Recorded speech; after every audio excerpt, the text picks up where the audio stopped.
It's the 7th of August, 2015, and this is episode 18 of the Unseen Podcast.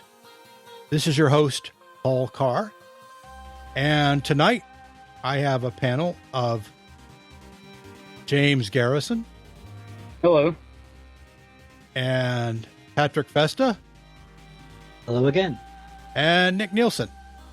Hello, Paul. Let's see. Did I leave anybody out? I don't think so. Okay. We are in our usual hangout on air, and tonight we're thinking a bit on our feet because none of us were engaged in the topics thread this week. This is kind of an ad hoc, rapidly assembled panel. So just a couple of things I'd like to mention before we get into tonight's discussion is one is that if you want to know more about this podcast, go to unseenpodcast.com. There you'll find information about how to subscribe, all the past episodes, all the panelists, both active and no longer active. You'll find show notes for every episode we've done. And each show note has a lot of links and information. And so you can learn anything you want to about the podcast. This podcast is a spin-off of another podcast called The Wow Signal. And to learn more about that podcast, go to wowsignalpodcast.com. You can also follow us on Twitter at Podcast Unseen. I tweet there several times a day, typically.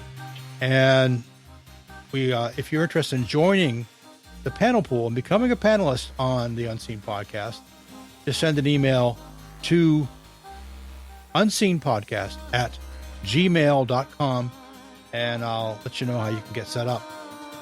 We typically record Friday nights, roughly about 10 p.m. Eastern Standard or Eastern Daylight Time. But those times do vary, and there's some flexibility. So let me know if you want to join us. Okay, tonight, folks, we did have some information on the topics thread. Now, the topics thread is something we start 3 weeks prior to each episode. And we did not, because this is a rapidly assembled panel, and because I had a difficult afternoon, we didn't get much more on that. But someone who's a member of the community named Joe Carter, thank you, Joe, did contribute some ideas. So I thought we'd start with, and Joe's gave us 5 points to talk about: science communication, why this particular science, which is an interesting discussion in a philosophy of science, science and ethics, scientific literacy. I know that's something Patrick's really interested in. Questioning science, which I'm not sure I understand his point there, but then again, there's a lot of points I don't understand, so bear with me. And scientific structure, which is 6 points actually. The structure of academia stagnates discovery. So, and also, I think Nick wrote a blog post this week about a related topic called folk concepts and scientific progress. Nick, I've just scanned this, and it goes pretty deep. Can you give us like the nickel tour of your blog post? What are the primary points? The fairly well-known philosopher Daniel Dennett introduced the term folk psychology to describe some of the intuitive and early concepts we use to talk about mind and our interaction with other people in terms of beliefs and what philosophers call intentional states. And since he posited folk psychology, and many others have talked about folk biology and folk physics, and basically the intuitive and common sense concepts that precede the full scientific revision of a body of knowledge, which sometimes is taken to eliminate folk concepts. But there's a lot of controversy about this, about the legitimacy of folk concepts and whether or not they're to be completely eliminated by a fully scientific formulation. Now, let's be clear. The term folk is not necessarily a pejorative, right? I mean, not necessarily, but it is frequently used as in a quasi-pejorative sense. But no, it's not necessarily a folk. It's not necessarily a pejorative term, but it can be a pejorative form. Yeah, but I mean, it really means a rough and ready set of rules of thumb, right? Well, not so sort of rules of thumb, but the common sense concepts that everybody use when talking about, so and so believes such and such, or she believes he is a jerk, or something like that. You're attributing intentional states to other persons, and you're making assumptions about other minds. You're making assumptions about Cartesian privacy and a variety of other issues. And recent philosophies of mind have distanced themselves in a pretty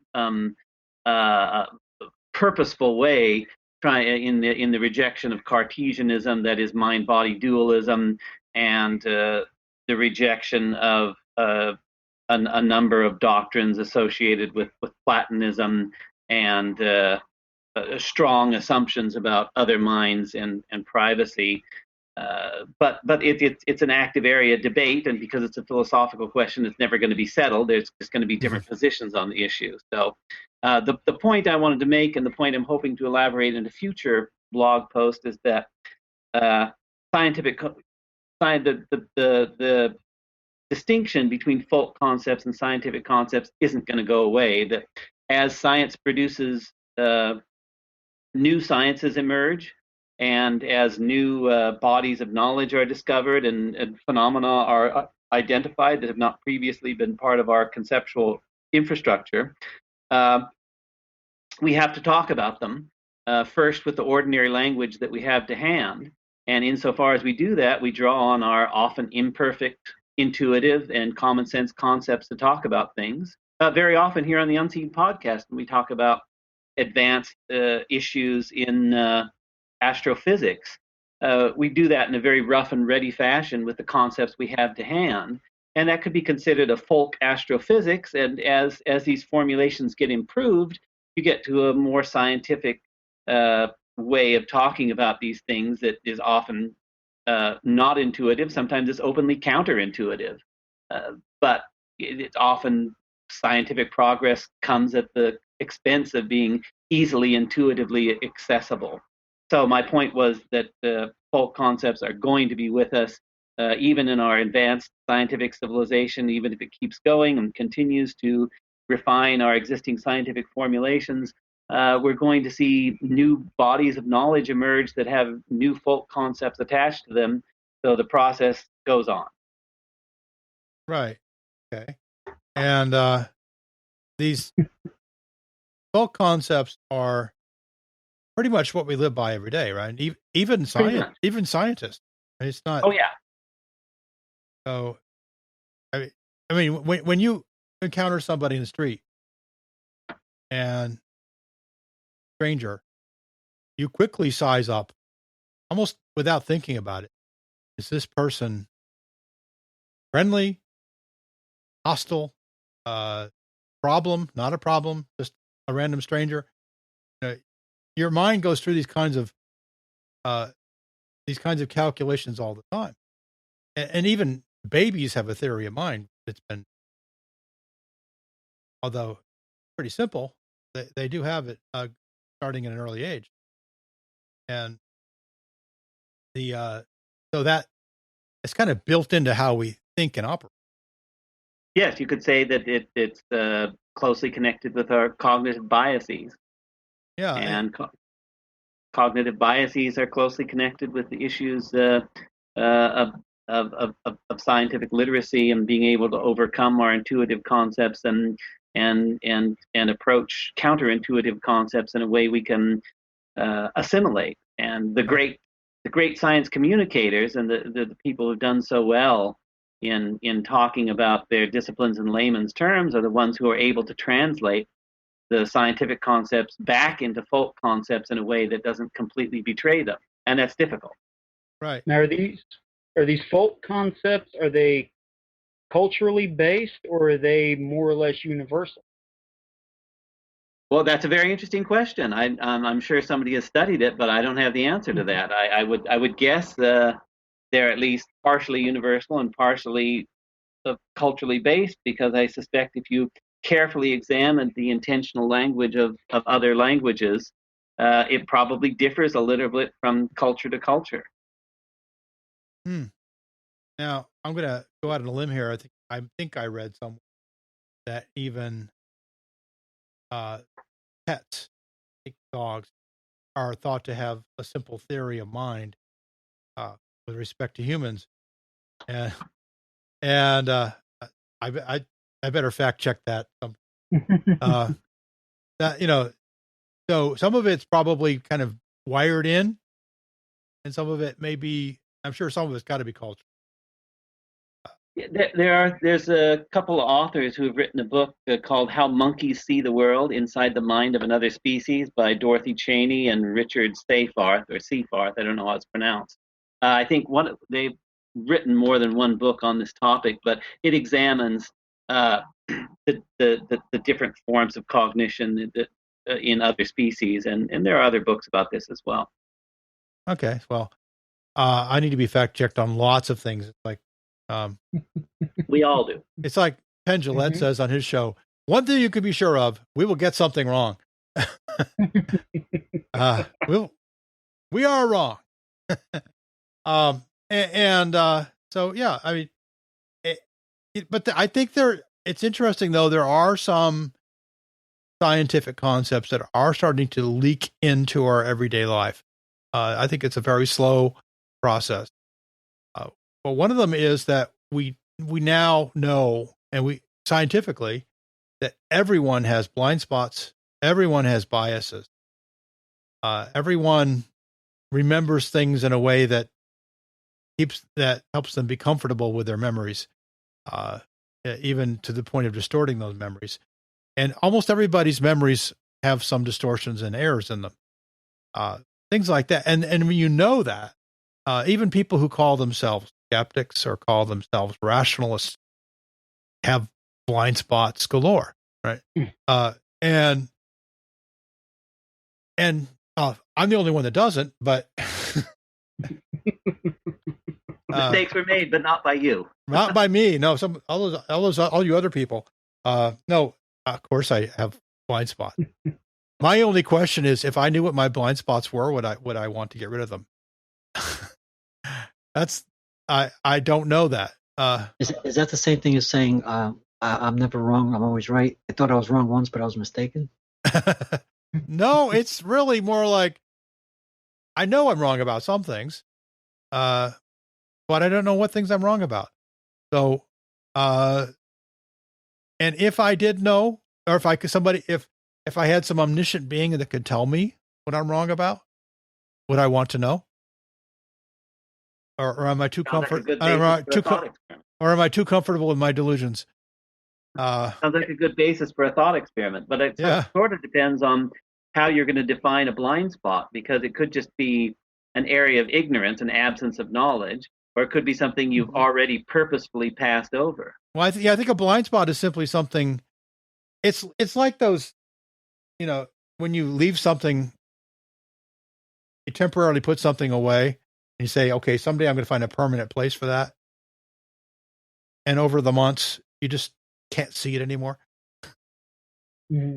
And finally, your wife says, when are you going to put that away? And you see it again. Oh yeah, I was going to. Don't worry, honey. I'll find a place for that. And then 6 months later, you still haven't done it, and she nags you some more. But I don't know that knowing all your, being self-aware enough to know all your biases would be good for your long-term mental stability. Because we use our biases as a way to cope with, something we're uncomfortable with. Yeah, it's like if we were all so perfect, what a boring world this would be, right? Well, I mean, Yeah. perfection's not a threat at this time. Yeah. Well, I mean, my view of it is if you know what your biases are and you go out of your way to remove them or try to counter them, it could end up you spend more time, more energy trying to deal with biases you're unaware of than trying to do anything else. I mean, like you were saying, I know I have biases. I know I've got blind spots on things. If I hear, and for a while, I did try to deal with them directly. Go, okay, I'm ignoring this. I should come back or I'm discounting this. I need to look into it more and see what. Yeah, I was spending way too much time and energy trying to deal with that. Mm. Well, I mean, aren't some biases, while there's like, I think there's like a couple of levels. I think some biases are just silly, harmless biases. Like you might be biased towards a certain color car. You go out and buy a new car. You happen to like, the metallic colors or something to that effect. And your bias is that. So that's a harmless, or that's just a preference kind of bias. But then there are biases that it's almost like a survival thing. Like you're biased towards certain foods maybe because for whatever reasons, but some of those reasons could be a threatening reason. Maybe you're allergic to something. A lot of the biases are what you're cognitively aware of and what you're sort of willfully not aware of. And what you take into account and what you don't take into account. And it's not so much tastes or it could be. It's more of information that you ignore or just don't pay attention. You can't process all the information coming into your head all the time. You cannot. No. You have to be biased to a certain extent. You have to have filters. Those filters are going to be imperfect. But not only that, but you're biased. You're thinking about things in order to make yourself more comfortable with your own self, with your own actions. You want to think of yourself as a good person, as a smart person, as a competent person. And so you tend to filter out the things that are contrary to. And deeper down are the biases that simply kept our ancestors alive in the past. And those are the ones that tend to be very difficult to address because we don't even realize their biases. Yes. I mean, like discrimination, right? It's Right. That was very helpful in small hunter-gatherer bands to be able to immediately identify who is one of you and who is the other.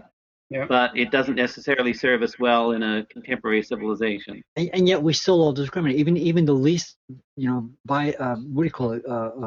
us, we all discriminate. Like, for example, we discriminate against rats versus squirrels because squirrels have this pretty fluffy tail, but the fact is that they're both freaking rodents.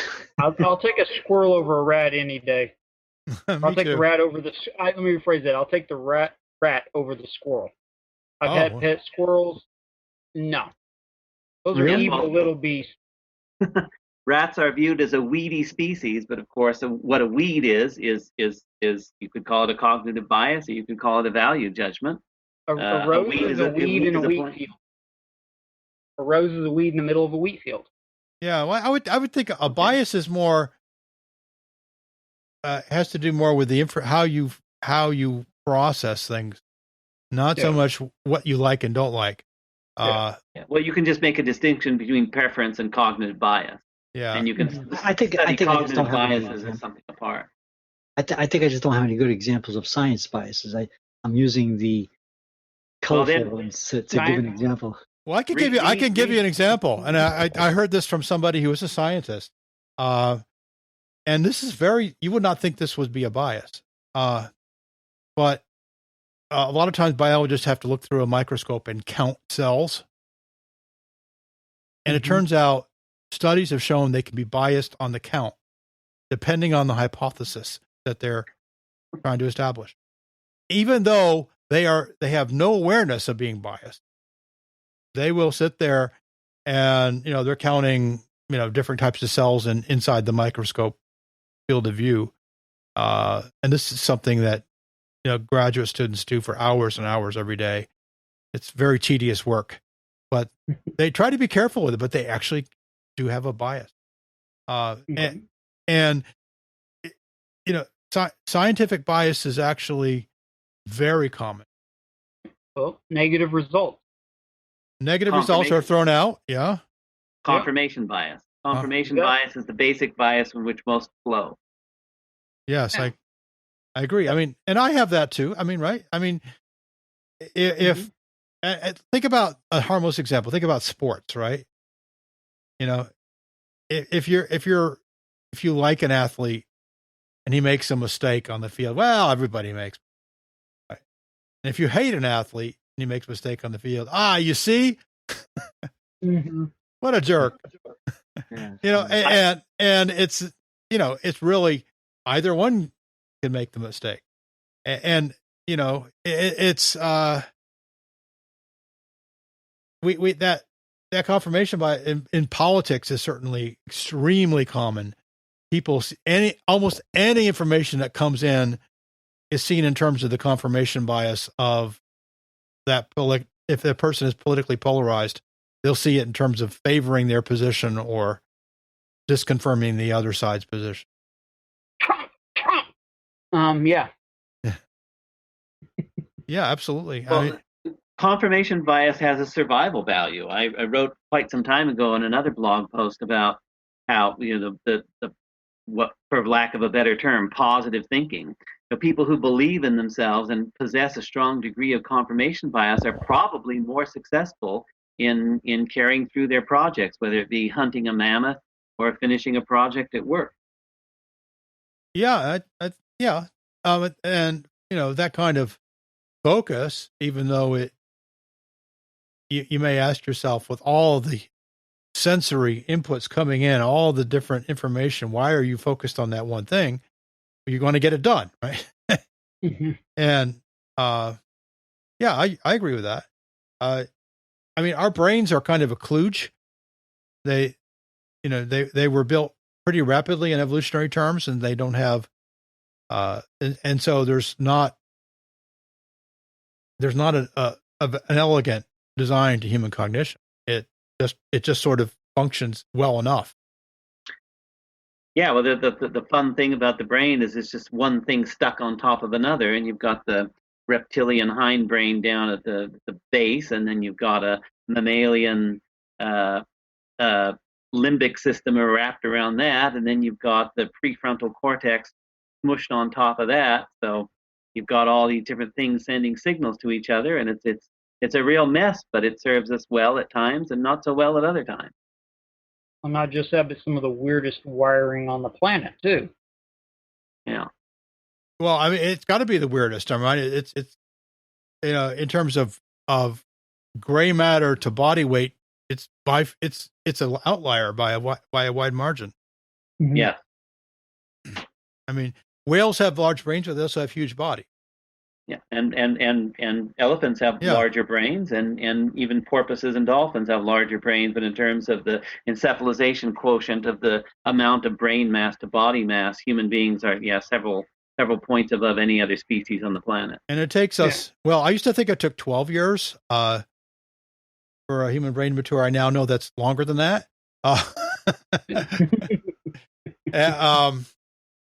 It's probably more like about 18 years.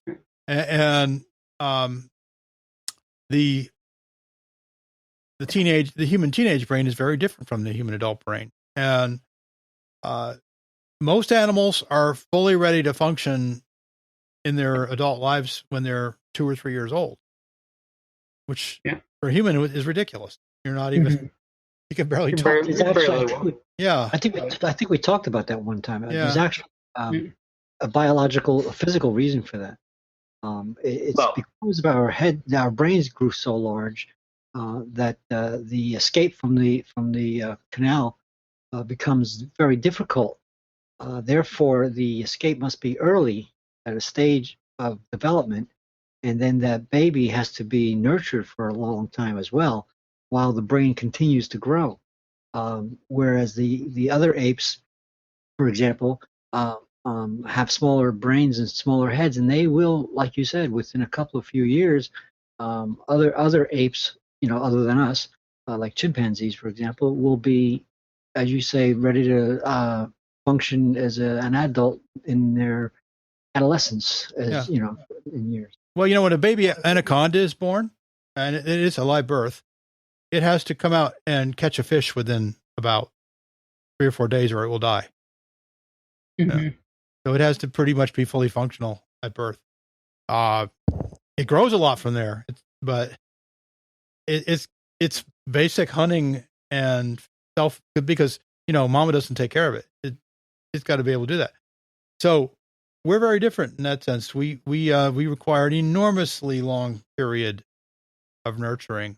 And we're on the far K end of the RK selection. Yes. I actually saw a study on that, on what I was talking about. I was really strictly talking about other apes, but yeah, I actually saw a study. It's about the size of the head and the ability to literally be born without, Yeah, well, the human brain grows after birth by a significant amount. That's why a baby's skull is very soft and pliable, and it doesn't get hard until after the brain has attained its full adult size. Because, as Patrick said earlier, if our brains were full size when we came through the birth canal, we wouldn't make it out.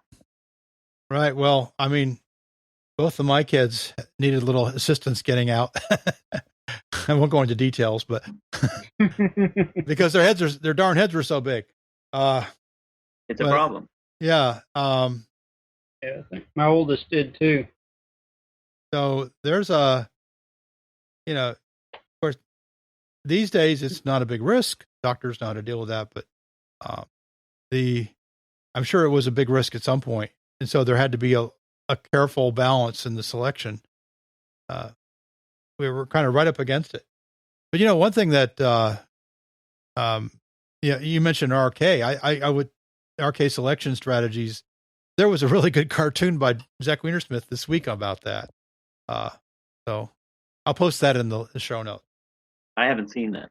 Yeah, well, there's a little girl who lectures her mom about it.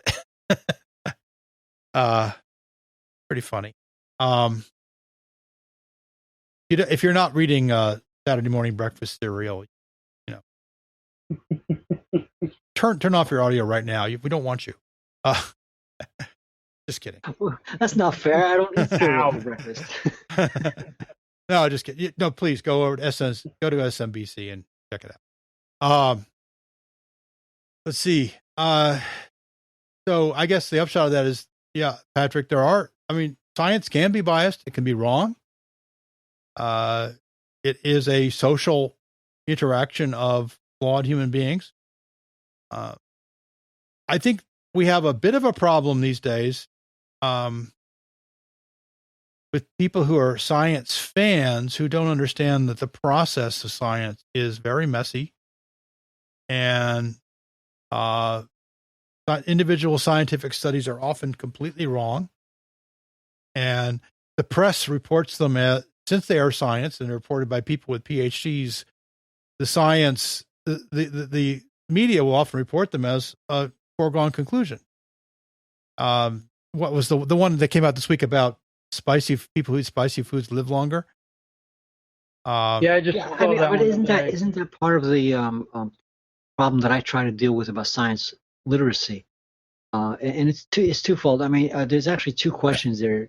One was about the bias, and I think that's why however this scientific method list of do's and don'ts, or do's, the scientific method as it is written, is in fact our prescription to fight against the bias that we've been talking about and joking about. Yeah, well, I don't think there is a scientific method, right? There are many scientific methods. Agreed. I'm not sure that the astronomer and the biochemist would recognize each other as having a scientific method. The general stuff about observation, testing, and things. That list of things that all scientists have to do. And yes, unfortunately, astronomy and astrophysics is the laboratory is not on the planet, so therefore things are a bit different. But general prescription of repeating the experiment, or at least confirming the observation with other independent telescopes, things like that. So it's a method that tries to cut off the bias. Yeah. Certainly tries to systematically limit the bias through, as you say, repeatability of experimentation and public verifiability of the results. And yeah, that's what makes science such a unique enterprise, is it actually tries to correct itself, whereas most other systems of thought in the history of human civilization have not had that property at all, except for the pragmatic aspects of life where people had to change or die. And then there's that, like you were saying, to continue this, you were talking about how the media reports these things. And to me, that has a lot to do with the illiteracy. If things were done in a more precise way, I guess, I don't know. I'm not sure. I'm one of those science enthusiasts that tries to fight against science illiteracy. And, I subscribe to what Neil deGrasse Tyson says. He talks about science illiteracy and how it's the parents' fault and teaching the kids, stuff like that. But how do you make people more literate? How do you make science more fun? How do you report it without saying a new study has been shown that eating hot foods hot spicy foods can make you live longer? Without that nonsense going on, how could you stop them from part of it is this 24-hour news cycle sort of thing where you have to, people feel like, and they have to tack on, as we discussed before, tack on the word mystery every chance they get. There was the mystery asteroids this week, which aren't really that mysterious, but they have a few things there's a few puzzles to solve, perhaps. The people loved, even NASA, bless their souls, will use the word mystery in a press release to try to get attention to it. And, this thing about the hot, spicy foods make you live longer, it was reported as if that were just a new fact, right? Well, isn't that about integrity in reporting? Like we all make fun of. Oh yeah, but I mean, who's gonna enforce that?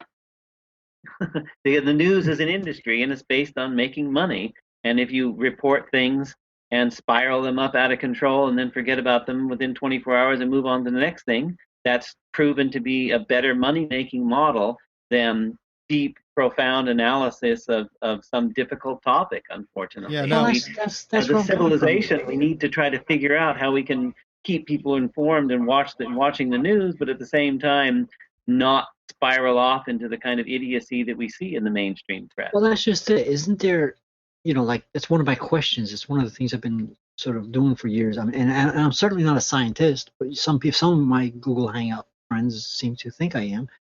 But believe me, even some of them are far more informed than I am about science. But nevertheless, isn't there something that we can in other words, can we at least recognize that that's a problem?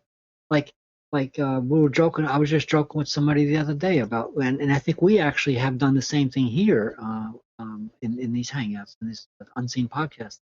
So we were joking about the, if I'm watching the Science Channel, they're calling themselves the Science Channel. I expect to see science. Not it's aliens. That we were joking about that, right? And the same thing with the History Channel, because I think they moved that over to that. And there are some of these things that should be on the Sci-Fi Channel, which I also watch. And when something like that is on the Sci-Fi Channel, I say to them, well, congratulations, you finally put this show on the correct channel. Isn't there something that can be done to say that, well, there should be some sort of standard to say, well, we shouldn't have this on this channel simply because it's not real science? And they're a commercial enterprise. They're there to make money. The Ancient Aliens is a big draw.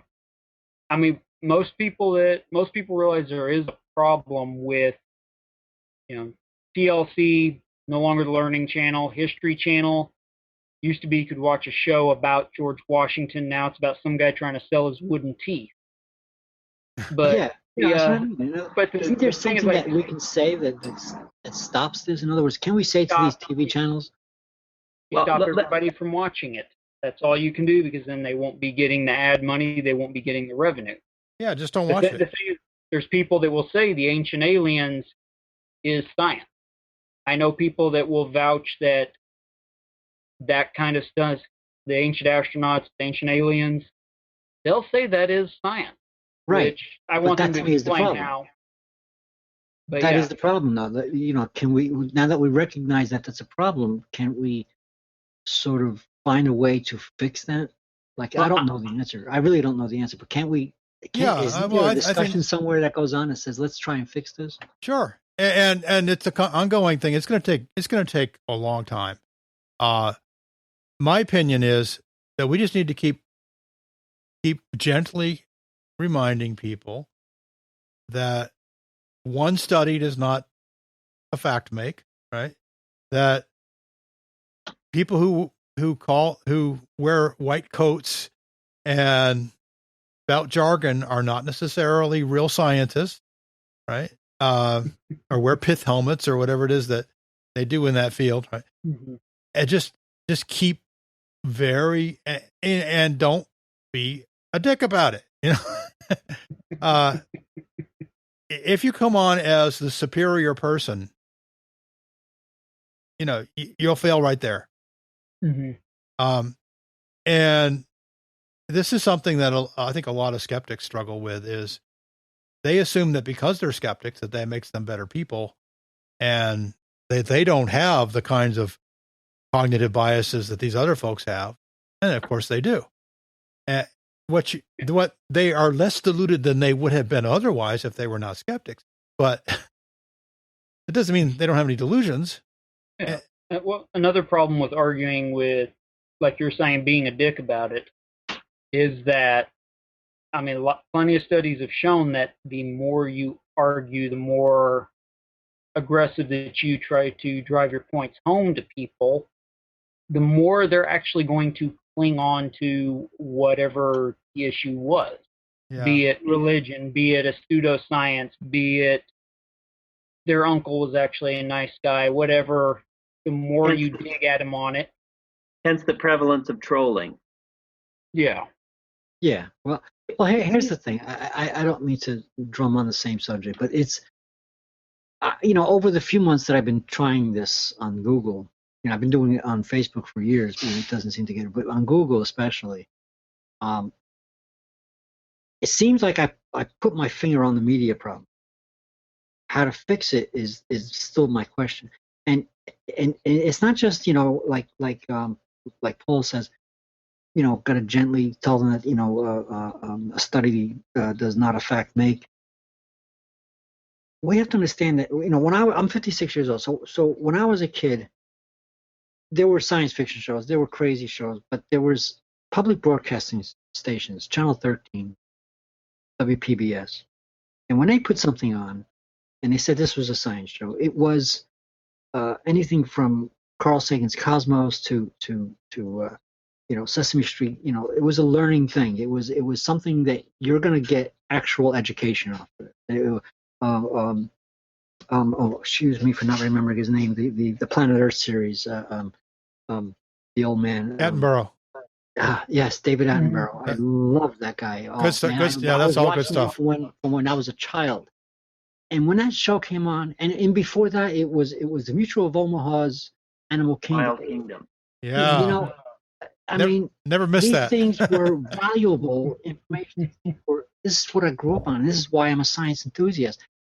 But now, on those same channels, sometimes comes garbage. Now, and the people who are not watching those when I was a kid, or the people who are of my age, have kids and grandkids even maybe by now, who are being taught pseudoscience as if it was real. There's a lack of enthusiasm. There's a lack of understanding with the difference between stupidity about aliens and, you know, the minute you mention other planets, right away they want to talk about UFOs. I mean, it's like, wait a minute, I didn't talk about UFOs. I was talking about the planet Saturn. You know, these are how stupid some of these people are. Excuse my French. You know, it's like there's something going wrong with this country on the literacy of science in general.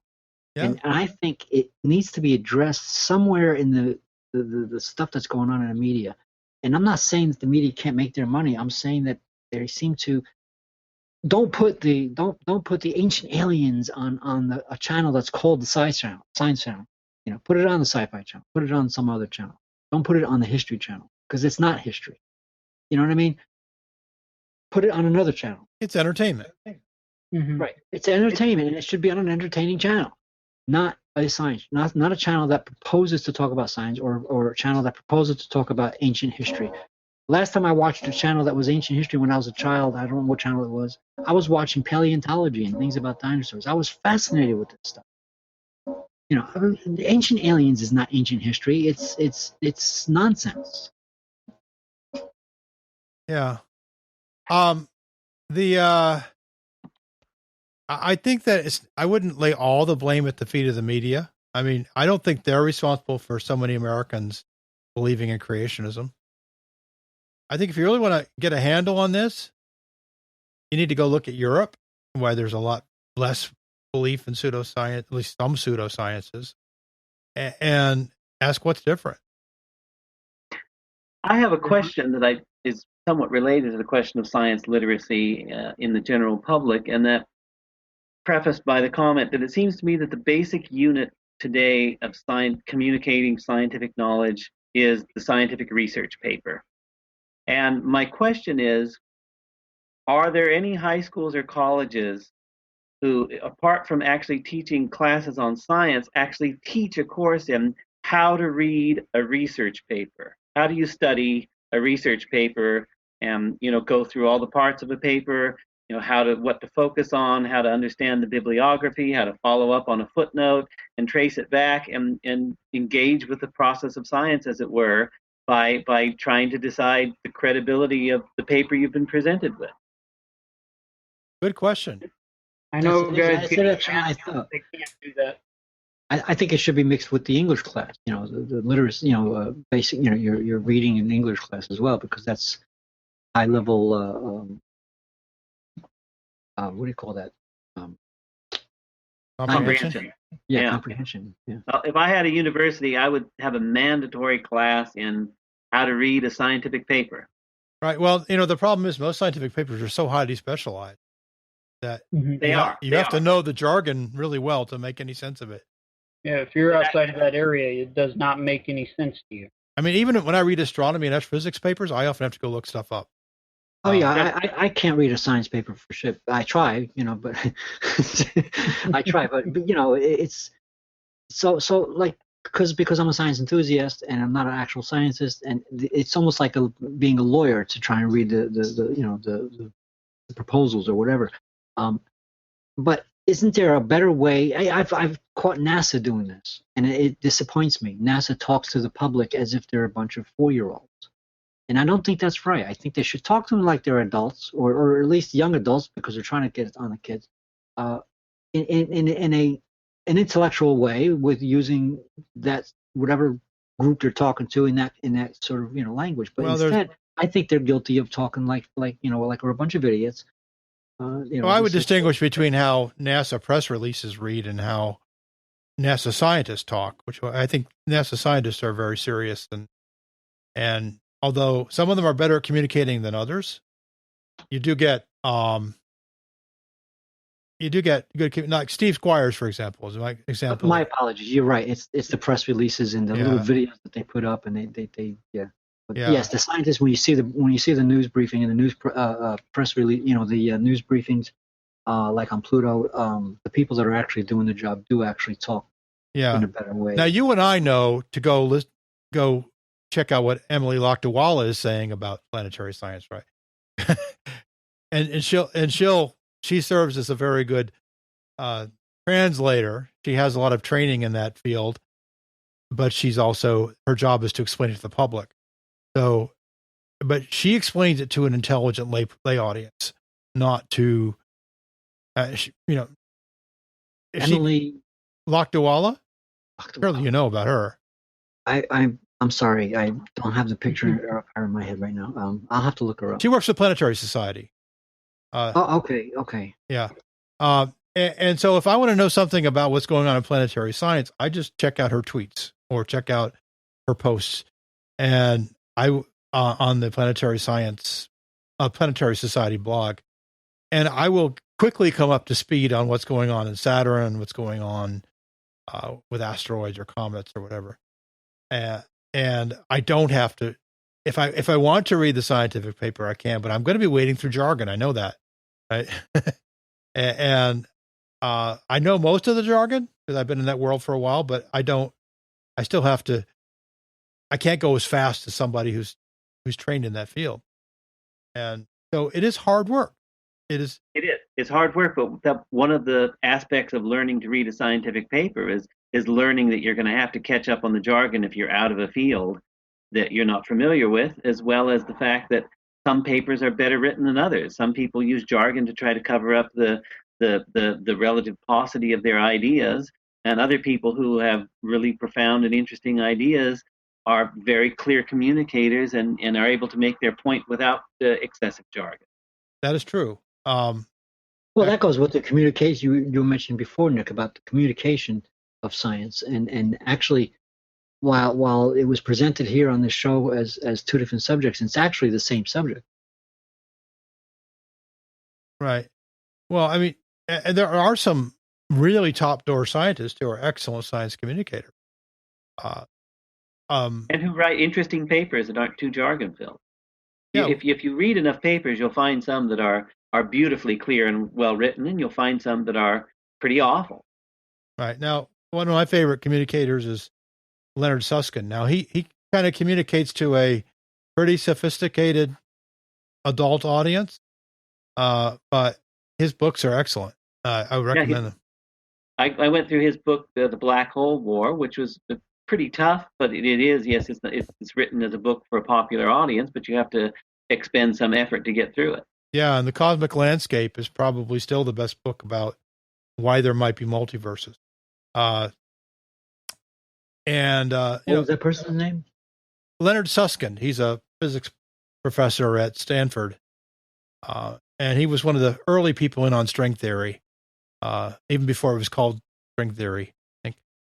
And one of the guys who pushed the Standard Model along back in the 60s when it was threatened by, the idea of coming up with such a model was threatened by other concepts that were much more pragmatic in approach, but didn't seek to unify. And he was one of those people who pushed for just a better, broader, and he's still working on things like the holographic universe and black hole information and all kinds of other cool things. I think I recognize the name. I think this holographic universe stuff is a little bit. Maybe I'm biased against it. I don't know. Well, there's an argument for it. There's no empirical data either way, but it could be really, really hard to test. They just, early days. But the arguments that they have for it are pretty strong. So this is the kind of thing where theorists battle it out at the very frontiers, and then every once in a while somebody like Susskind will come and explain it to the general public. So what they may not tell you is, or may not explain well enough, is we're still fighting about this. We don't, it's going to be a while before anybody really understands this. So you have people like Brian Greene or Michio Kaku who will come in and say string theory is the way, and they'll try to explain it, but the reality is, that not every physicist accepts that, and not every physicist. I'm not crazy about Michio Kaku anymore. I think he went with the media. And, I don't know. I mean, I'm sure he's brilliant and all that, but he doesn't seem to say anything new lately. I would say he's Brian Greene on the other very hand. smart. I'm sorry? I would say he's scary smart. Didn't he build a nuclear reactor in his basement when he was like 12? I don't know, but he seems to have been bought out by the media. I don't mean to say that unkindly, but it seems like there's nothing. I have one of his books, and it just seems a little bit, like I was explaining before about talking to a bunch of 10-year-olds. Brian Greene, on the other hand, I've always liked him. Yeah, Brian Greene's a good science communicator, and the field he works in string theory is very, very abstract. And so it's non-trivial to bring that down to a level that the public can even hope to get a handle on. The stuff that even quantum physics, even 30, 40, 50 years ago, was extremely abstract. But at least it still is. It's still profoundly counterintuitive. But at least they could do calculations that turn out to be right. So that the string theory, they're not doing the calculations yet. So that's where the controversy. Well, they're doing the calculations, but there's nothing that can be tested by contemporary equipment. Right. If we build larger particle accelerators in the future, we might get to the point where string theories are testable, but they aren't testable with current technology. So, well, I think there's even at the theoretical level, there are issues with trying to get numbers out. Right? What they've typically done in classical, not classical, but in quantum theory is something called perturbation theory, which you solve a simple problem, then you kind of which can be solved exactly, and then you make little variations to that. That's turns out to be, I think, my understanding is that's really hard in string theory, and so far there hasn't been a really satisfactory answer. I mean, that's why scientists can explain virtually everything in the spectrum of the hydrogen atom, all these little details in its spectrum, and many of those are calculated using perturbation theory. It's because Schrödinger came up with an exact solution that was for the simplest case of the hydrogen atom, and from there you can perturb it. It's really hard to do calculations, even in the standard model. It's really hard to do calculations, but they can do them with a lot of effort. I did not know that. Well, I mean, not to, go back to the same from before, but we like to talk about string theory. We like to talk about cosmology. We like to talk about these different things. But when I talk about science literacy or the lack thereof, I talk about people don't even know what actual science is, what the actual method is, or so when I say trying to make people in this country, starting from grammar school on, I think that by the time they get into junior high school, they should at least have an idea of what actual science is, what the method is. And I'm not asking everybody to become, I'm not even myself, I'm not asking everybody to become a PhD in some field or another. I'm saying that at the very least, every adult after coming out of high school should know at least what actual science is as opposed to what pseudoscience is, and understand that there is a major difference in what nonsense is and what real science is. From there, they take it to whatever, their personal preference is. Okay. That's good. That's good. Now, let's talk about that. I don't think I think sometimes that's really obvious what pseudoscience is. Could you imagine how politically controversial it would be to have a high school level class distinguishing science from pseudoscience, and you'd have to make all these just clear, unambiguous distinctions in that would offend everybody eventually, sooner or later. Well, I don't think I was advised not to do it. I think that you don't need, you won't. There is no bright line, but there are some things that are way so far over the line that it's easy. Right. Yeah, I've had science classes in high school.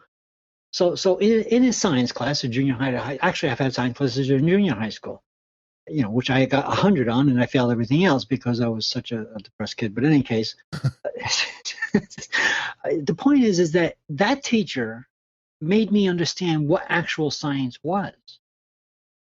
And I was just lucky to have that particular teacher in that godforsaken town of a place I lived in. Well, how about instead of trying to teach people how to differentiate between science and pseudoscience, because there are some points where the two walk a very, very fine line. That is true. How about, say, 5th or 6th grade, teach kids critical thinking skills? That is actually part of science. Critical thinking skills is a level of science. 5th grade you're talking about. That's the beginning of how to think of like a scientist. But I would agree with that 100%. But instead of trying to tell kids what to think, instead of telling them this is science, this is not science, you show them how to think, how to make the determination themselves. I oversimplified it by saying that we should distinguish between pseudoscience. But yes, critical thinking skills is the method at which we deciphered the difference between pseudoscience and real science. I mean, I think that's not the only difference. My 5-year-old. It's interesting to see that in at least one university I know of that has adopted a big history curriculum as a basic requirement. San Rafael, where they had not San Rafael is a town. I can't remember the name of the university. They held the big history conference there last year. I went to that. Part of the curriculum is understanding the science behind big history and requiring the students to go through the exercise of understanding evidence and how evidence relates to theory and testing of theories and that sort of thing. So there are some hopeful signs out there, and I would certainly love to see classes in critical thinking and even classes in cognitive bias. That would be wonderful. We've actually got one here in Oklahoma, oddly enough, of all places. We have a teacher here named Caleb Lack, Lack, who he's an author and a psychologist. But in his college course, he actually does teach a class on skepticism. Cool. That would be this great. is a college course, right? Yeah. It's collegiate, and it's in a I've met the UCO skeptics. And I mean, they're good, pretty intelligent bunch of people. A lot of them have moved over to my group. Well, I mean, absolutely. In college courses, there should be those courses, and they should never leave. In fact, they should increase them. But we're talking about getting from the start, from your required grammar school through junior high school through high school education. The lacking of this prior education to have some of those same sort of prerequisite classes into those college classes. You know what I'm saying? But part of the problem is the teachers aren't taught critical thinking, but there's a lot of math, a lot of history, an awful lot of science, chemistry, biology, botany, zoology, agronomy. It's fairly heavily science-based, but there's no critical thinking skills that are ever taught in really any education program that I know of. So in order to get critical thinking into the high schools and the elementary schools, we would have to get into the colleges, get the teachers to understand critical thinking, and then take it down to the lower levels. So this is one of those instances where you really have to start at the top and work your way down through the grade. Yeah. I think that's probably true. It would be a society-wide project to enact something like that and teach the teachers critical thinking and cognitive bias, and then get them to teach their students. And you could set up an entire curriculum, starting in the lowest grades and working your way up. But in order to make that happen, you'd have to have this society-wide effort to make people understand on an educational level. So the educational institutions themselves would incorporate this and integrate this throughout as part of the curriculum, and not something you smush on top of everything else. Like here's a unit of critical thinking you got to add to your school, and everybody rolls their eyes and doesn't want to have to deal with another unfunded mandate. Right. And a lot of the schools are state funded also. Well, let's take a look at that. I'll use that one teacher. I wish I could remember his name. In junior high school, critical thinking skills, like I said, to me is part of science. So if he wasn't able to teach me that particular science class and have those critical thinking skills and actually teach me how to think about how to solve these science problems, the critical thinking was part of his lessons without even calling it critical thinking skills. It was part of that science class. So some people get it and some people don't. Some science teachers get science and some are just teaching out of a book. Right. Well, here's the thing. It's not just, okay, let's start mandating these classes. It's let's start recognizing the good teacher. And I wonder what this guy ever turned out to be. I don't know what he turned out to be, but Was he recognized for being such a great teacher? I doubt it. I really doubt it. Considering the town that I was in, I doubt that he was recognized as being such a great teacher.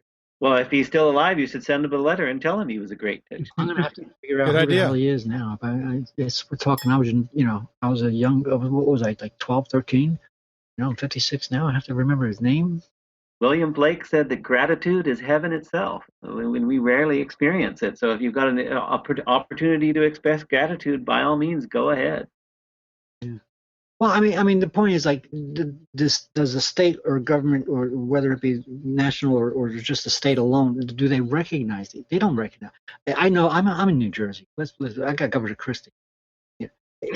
I doubt if he recognizes this good teacher or teachers like him these days. I think it's all about money, like you said. It's about the mandates and how and what to teach them. And Texas is over there rewriting their books so that Moses is part of the writing of the Constitution. I mean, this stuff is ridiculous. And there's nobody out there.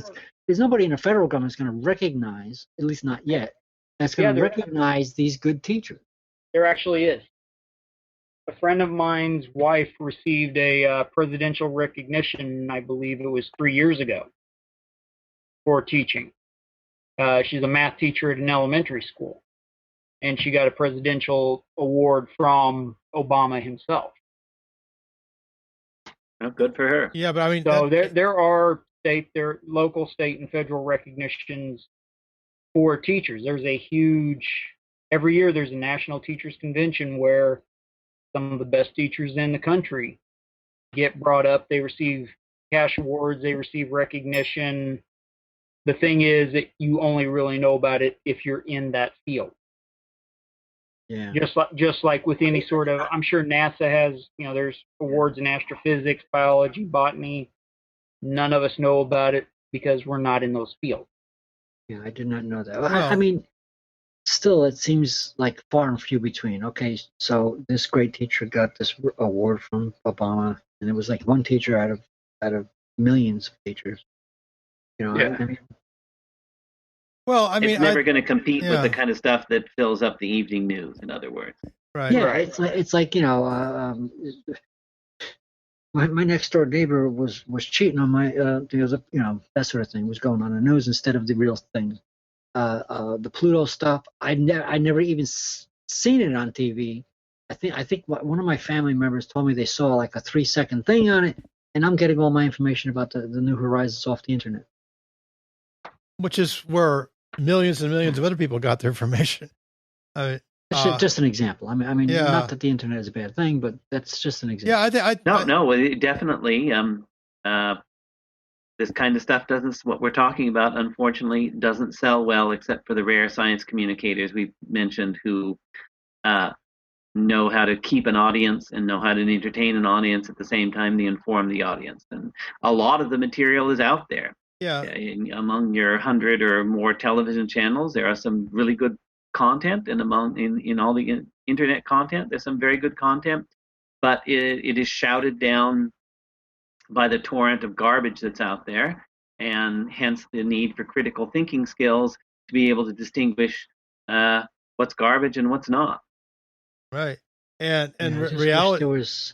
Maybe I was just naive not to see it when I was a kid, or maybe I'm right in saying that it was different when I was a kid.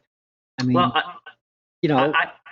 Sesame Street was a wonderful show, and there still are wonderful science documentaries. Yeah. But once they're competing with much more.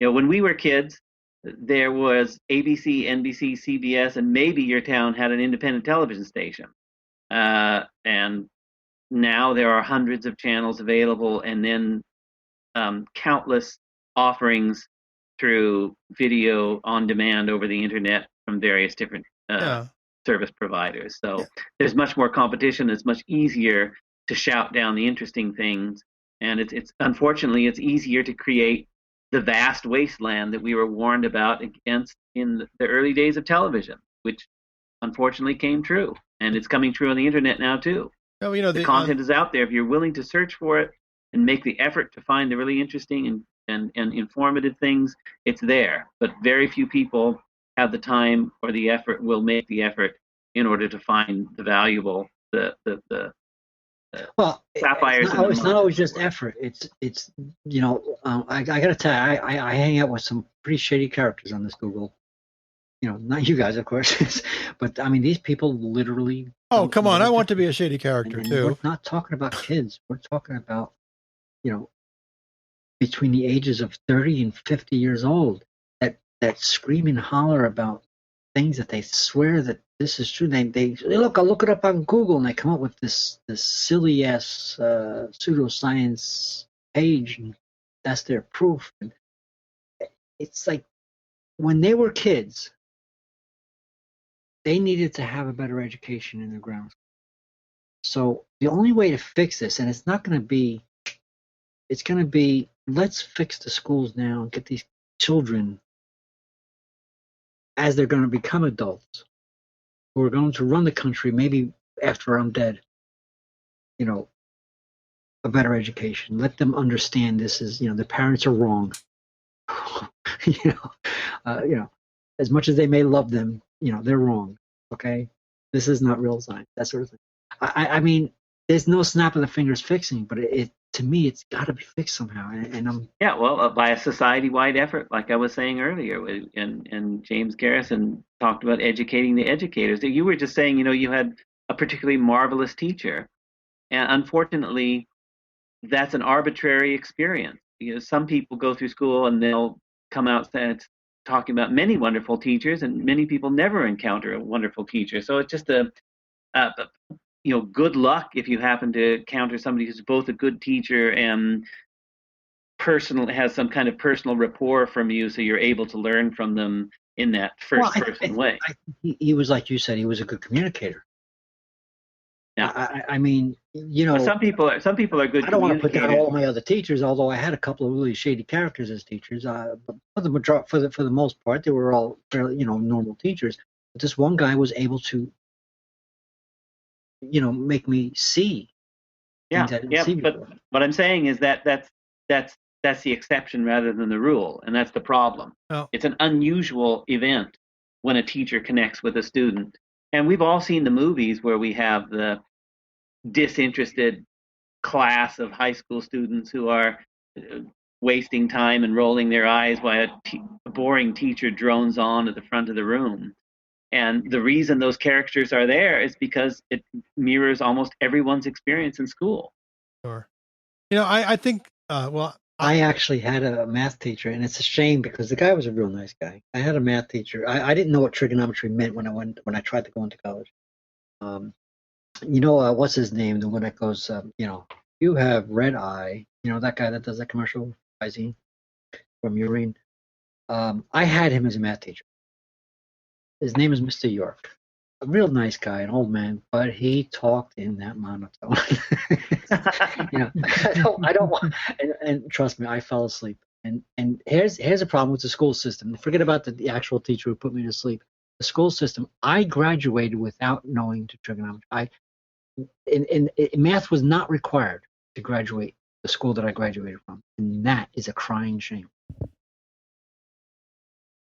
But apart from these particular issues of who gets a good teacher, who never gets a good teacher, and the structuring of the education system, I think the larger question and the more important question is, well, maybe not important question, but the larger question and the larger issue is that insofar as we live in a scientific civilization, and certainly it's not perfectly scientific, but it's more scientific than past scientific civilizations, more scientific than civilizations before the scientific revolution, the inevitable reaction against scientific civilization is going to be an anti-scientific reaction. So a scientific civilization is always going to have pseudoscience and junk science and crap science. And the farther we go along in the development of a scientific civilization, the more sophisticated that pseudoscience is going to become. And it's going to be even more difficult in the future to differentiate between really good science and really sophisticated pseudoscience. Yeah, and I'd like to point out that there's also kind of a borderland where there's legitimate science that has problems as well. And yes. I've been reading Dr. Ben Goldacre's emails lately about his efforts, both in the U.S. and Europe, to get biomedical studies registered and all studies reported, even if they have negative results. Because it turns out there's a lot of a bias in biomedical science due to the fact that negative results aren't reported. Results that are reported often are cannot be replicated by anybody, and so there are, and these are not pseudoscientists. These are real scientists. They're sincerely trying to do the best work they can, but they have a lot of problems. And but they're also working in an industry that's absolutely flooded by money from pharmaceutical companies. Absolutely, yeah. There's a ton of money from pharmaceutical companies, and there's strong evidence that does bias the results. And yeah, I mean that's part of the system, right? You know, a real scientist is trying to get funding for his project, and he either gets it from the government or some pharmaceutical company, and he has to do what they say, otherwise they don't get the money, and that really sucks. Well, the NIH also spends billions of dollars, tens of billions every year, on biomedical research, and they have similar problems. You know, even though this is money that's government funded, not company funded. There's a lot. A lot of it is keeping your funds going and keeping your lab moving and keeping everything, keeping your graduate students funded. All that. Publish or perish. Well, you have to publish stuff. You have to promise a breakthrough in 5 years, that sort of thing. And so I think there is a very positive move afoot to reform that system. And I don't know how big of a problem it is in fields either that are less money driven or less, have less profit potential, like high energy physics, for example, where there's basically nobody's going to make any money off the results. Except perhaps by writing with the exception of fusion research, which could result in significant amounts of money being made. Well, maybe, but only after even larger amounts of money are spent. I used to live in Princeton, where a bunch of guys were working on plasma fusion, yeah, and this is our year, baby. We're going to get it. That was back in the 80s. Yes, we've all heard the joke that fusion is always 30 years away, and it always will be 30 years away. But the fusion landscape now is so fascinating because there's these two huge projects getting huge amounts of money. ITER in Europe, which is a coalition of many different countries building a tokamak reactor, and the Defense Department funding the laser version. Can't remember the acronym for that. And the National Ignition Facility or something like that. Yeah, NIF, National Ignition Facility, where they're trying to do fusion by laser, but other people commented that this is a handy way to test nuclear weapons technology without actually having to do a burst, which is now not done. So there are ulterior motives for pursuing the NIF facility and probably also for the ITER facility. But apart from the two huge projects that are getting vast amounts of money, there are literally dozens of other technologies that are being pursued in a research university setting, or some even by private companies. And there's a lot of interesting stuff going on. And if we had a more even division of the spoils, or if the money wasn't at stake, a lot of fusion scientists were upset with Lockheed for its announcement that they were going to build a compact fusion reactor, but they didn't release any science about it because obviously if they've got something, it's potentially incredibly profitable, could make them the first $1 trillion industry on the planet, and they don't want to share. So there are a lot of problems. Or it doesn't work. Or it just doesn't work, and they've oversold, and people tend to believe it because of the reputation. there have been a lot of BS. Yes, there has been fusion concepts thrown out there. See, it's just kind of like, you were talking earlier about how the pseudoscience is getting more complicated as the baseline actual sciences are getting more complicated. And the energy industry is one of them. And also while you were saying that, I kept hearing Deepak Chopra going, and with the quantum release of the elephant in your spleen, it will bring happiness. But anyway, no, the elephant in my spleen brings no happiness, whatever. But at least not to anybody in the room. But anyway, but I mean, the thing is, like, every time they make a new, and going back to the really poorly written press releases, every time they do that, if you kind of follow the skeptical circles or something like that, you'll start hearing about a whole lot more, free energy machines, things like that. And now they're starting to use words like, oh, it's because of quantum entanglement, quantum tunneling, things that the physicists don't exactly understand. Physics abuse. Yeah. But the critical skills that comes from scientists says that, free energy. Wait a minute. I remember this from junior high school. Energy cannot be created nor destroyed. It can only be changed from one form to another. Oh, okay, that's got to be bullshit.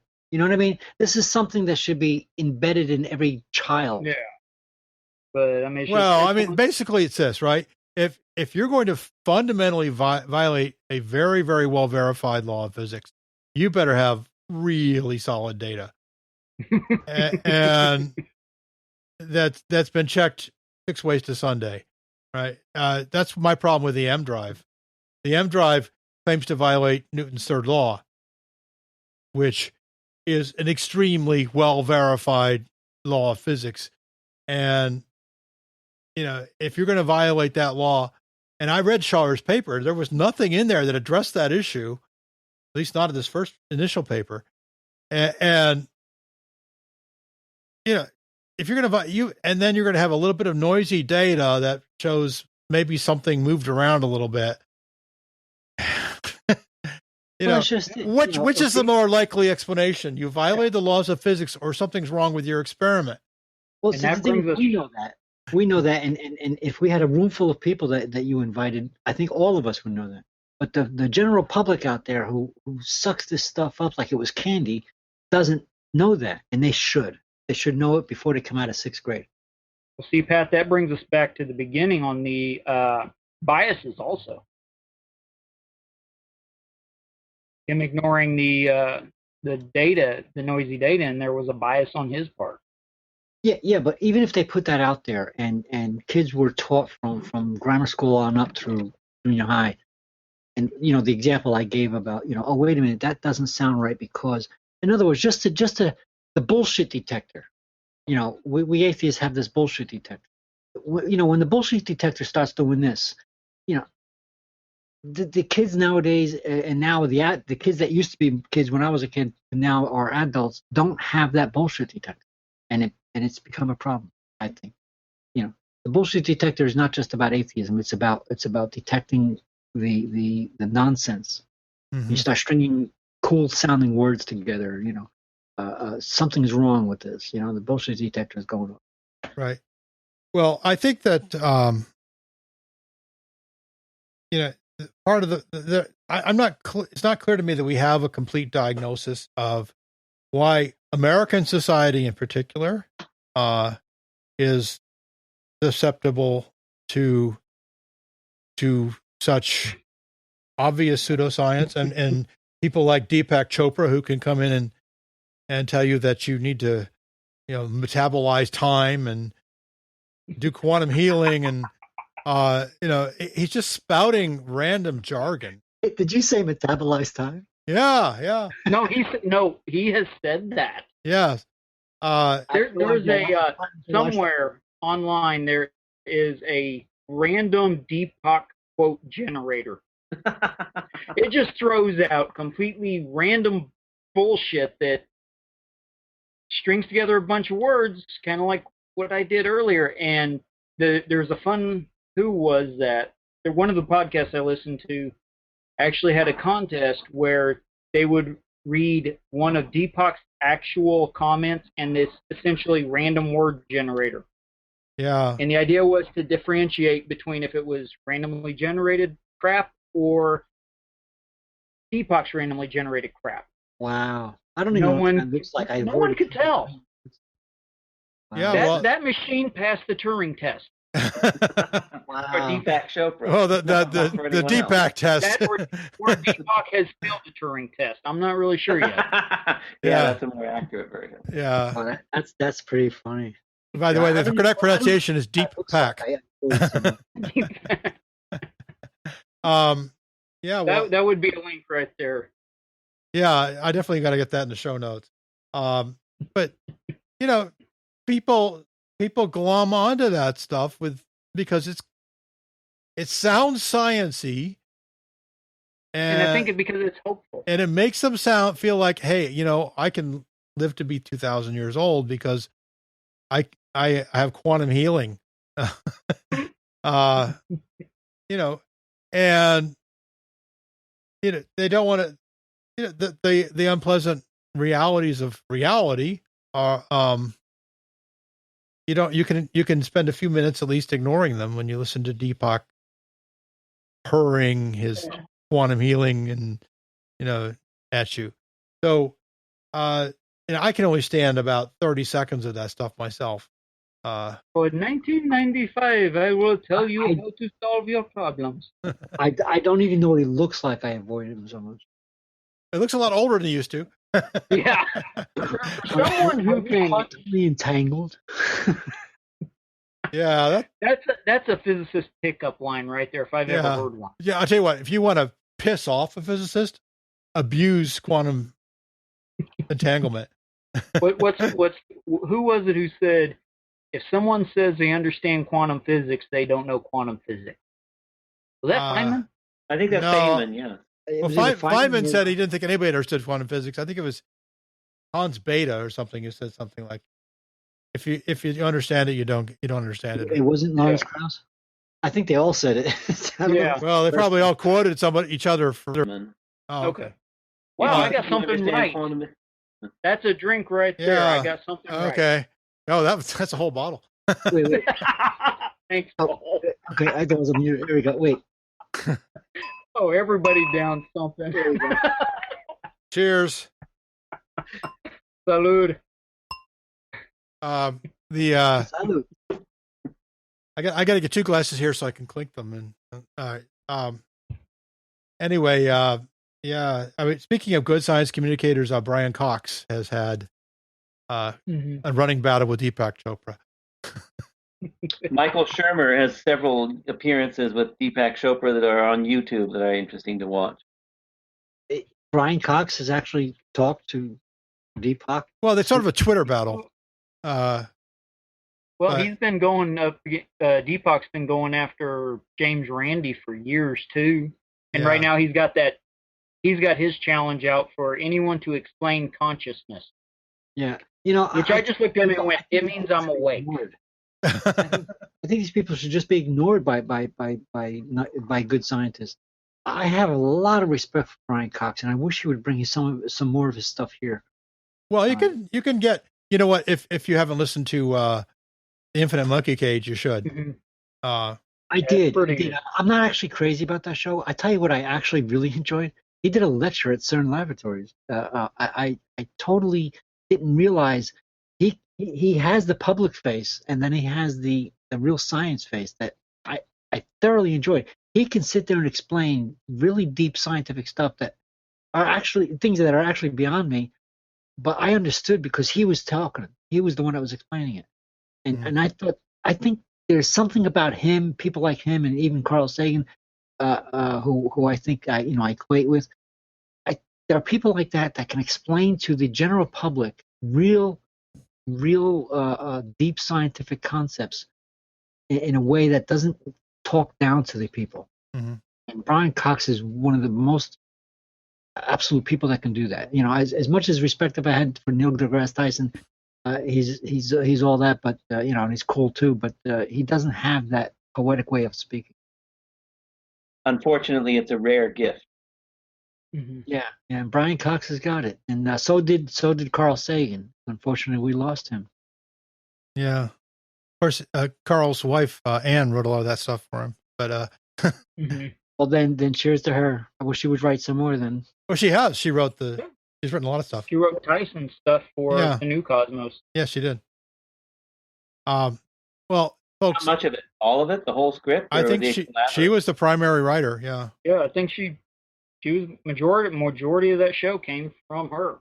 Yeah. Matter of fact, she was on the panel like we were talking last week for the Breakthrough Initiative. Yeah. She was on the panel. Yeah, she's one of the people involved in the Breakthrough Messaging Initiative, which is a message they're going to send at some point. They don't know when yet. I still want to know what that businessman's getting out of it, though. I think he just wants to do it. He's an oligarch and he's got the money. Okay. If I were a billionaire, I'd be doing the same thing. Don't hold your breath. He's like me, a science enthusiast. That's one of my biases right there. As soon as I hear any kind of a businessman is sticking his wang into a science bucket, I want to know what he's getting out of it. Well, could you imagine? I'm a poor man, but I'm a science enthusiast. Could you imagine if I was a multimillionaire? Even you're talking about a billionaire. Even if I was just a multimillionaire, what could I do with a couple of $100 million? What can I do to promote the science literacy in this country with a couple $100 million? You know what I mean? You could do a lot. You could set up an award system for great science teachers. Yeah. There's an idea. Yeah. Well, Paul Allen, a very wealthy Microsoft founder, has funded SETI, and lots of other people have been involved in funding science. Wealthy people. Random billboards. Yeah. When I hit the lottery tomorrow, I'll get back to you. Yeah. Now we'll never see you again if you hit the lottery. That's okay. You should be out enjoying it. No, the week after that call, you can go, we now have a sponsor. Actually, you might actually see me in person because of that. Yeah. I appreciate what you're doing here. You're doing something that I couldn't do.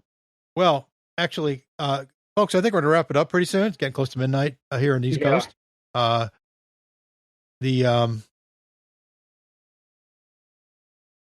Why don't we? I mean, we've had a pretty good discussion about science literacy and science communication, and a number of other things. Folk concepts. Yeah. Mm-hmm. So let's just go around, and if you can. I'm just going to go from left to right on my screen, which is James, Nick, and Patrick, and we'll just let you say one last thing if you want to, or you can say pass, in which case the next person. Okay, James. Thanks for having me again, Paul. And as usual, Nick, it's been fun talking to you guys. Tonight's topic hit a lot of areas that I'm personally very interested in, so it was a lot of fun to hear different viewpoints on them. Yeah. Nick? I will second what James Garrison has said, and thanks again for the opportunity to participate. Right, and y'all go check out Nick's blog. I'll have some links to that latest post in the show notes. Patrick, thanks for the plug. I want to say thank you so much for again having me on here. Not just for that, for addressing something that I'm very enthusiastic about. Excuse the pun. Being a science enthusiast, it is my subject of my pet peeve.